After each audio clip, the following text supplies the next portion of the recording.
ইউটিউবের বন্ধুরা কেমন আছেন? তো আপনারা জানতে চাইছেন আমি কোন লোকেশনে ভিডিও বানাই। এইটা একটা সুন্দর একটা লোকেশন, এখানে কোনো লোকজন নাই, বাতাসের একটু শোষো আওয়াজ আছে। ওই পিছনে দেখতে পাইতেছেন সাভার, আর আমি দাঁড়িয়ে আছি ধামরাই। এই নদীটা ভাগ করে দিছে ধামরাই এবং সাভারের লোকেশন। তো আমি যে এখানে ভিডিও বানাই, এই ভিডিওটা বানাই এই লোকেশনে। আর লোকেশনটা একটু কেমন একটু জানাবেন। সবুজের মাঝে আছি, পাশে দেখতে পাচ্ছেন টমেটো ক্ষেত, টমেটো বুনছে। তো এই এলাকাটা আমার খুবই প্রিয়। তো আপনারা জানতে চাইছেন, এই জন্য এই ভিডিওটা এখানে শুট করতেছি। পিছনে দেখতে পাইতেছেন একটা বাঁশের ব্রিজ, বাঁশের সেতু। এই সেতুর কাছেই আছি আমি। তো লোকেশনটা কেমন লাগলো একটু কাইন্ডলি জানাবেন।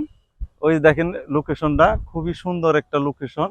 হ্যাঁ, আপনারা ফেসবুকের জন্য এরকম লোকেশনে ভিডিও বানাবেন, তাহলে আপনি ভাইরাল হতে পারবেন।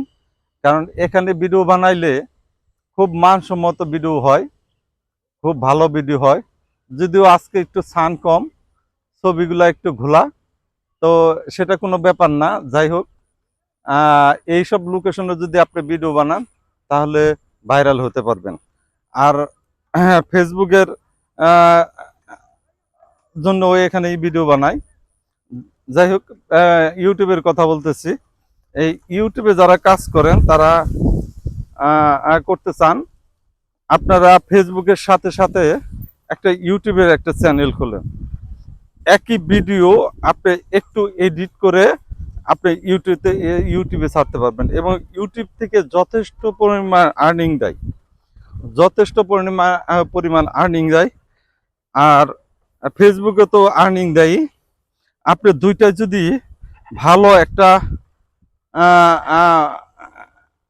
পেজ, ভালো একটা ইউটিউব চ্যানেল আপনি করতে পারেন, তাহলে আপনি মিডিয়াতে টিকতে পারবেন। আর টিকার জন্য কিন্তু আপনাকে অবশ্যই অবশ্যই ভালো ভালো কথা বলতে হবে, ভালো ভালো ভিডিও বানাইতে হবে, মানুষের উপকার হয় এই ধরনের ভিডিও বানাবেন।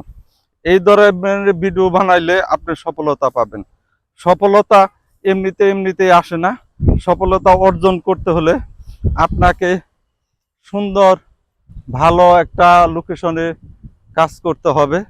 বাসায় বসে বসে যারা ভিডিও বানান ইউটিউবের জন্য, আমি মনে করি যে শুধু বাসায় বসে বসে ভিডিও বানানোর দরকার নাই। আপনি মাঝে মাঝে একটু বাইর হইবেন, বাইর হইলে আপনি ভালো ভালো লোকেশনে ভিডিও বানাইতে পারবেন।